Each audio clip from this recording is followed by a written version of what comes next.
Salah satu mandat yang juga diberikan Presiden Jokowi ke Kementerian Pertahanan adalah soal pembangunan food estate atau lumbung pangan. Proyeknya kemudian gagal. Singkong yang dihasilkan tidak sesuai dengan harapan. Ada salah satu pejabat Kemenhan, Pak, yang menyebut mangkraknya program itu karena ketiadaan anggaran dan belum siapnya regulasi pembentukan badan yang diperlukan. Jadi sempat ada statement itu keluar dari anak buah Pak Prabowo. Pertanyaan saya kemudian, apakah memang ini tidak masuk dalam perencanaan sebelumnya? Karena kan bagaimanapun bencana lingkungan akibat pembukaan hutan itu tidak bisa dihindari, Pak Prabowo. Yang saya pelajari yaitu masalah birokrasi kita sering menurut saya kurang disiplin. Menurut Bapak program ini masih perlu dan layak diteruskan walaupun melihat berbagai konsekuensi yang kita temukan. Begini Bu, setiap proyek pembangunan pasti ada konsekuensinya. Yang jadi korban rakyat, Pak. Yang jadi korban rakyat, Pak.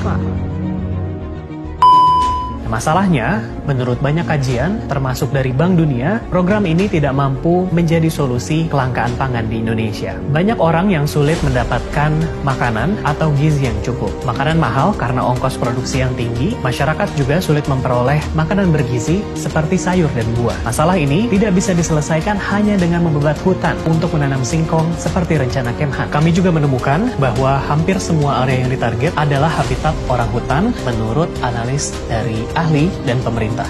Lalu, siapa yang diuntungkan? Kami menemukan sebuah perusahaan tanpa rekam jejak yang jelas, Agrinas, yang memegang peran kunci dalam program lumbung pangan Kemhan ini. Siapa yang memimpin yayasan tersebut? Menteri Pertahanan Prabowo Subianto sendiri, dibantu dengan sejumlah perwira.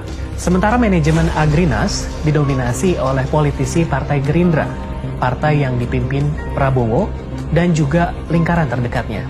Di antaranya adalah 3 pemuda yang disebut Kesatria Jedi Prabowo yang membantu Prabowo dalam kampanye Pilpres kemarin. Menurut para ahli, ada konflik kepentingan ketika Menteri Pertahanan memiliki kendali atas sebuah perusahaan swasta. Perusahaannya mencoba meraup untung dalam program lumbung pangan yang diawasi oleh Kemhan sendiri.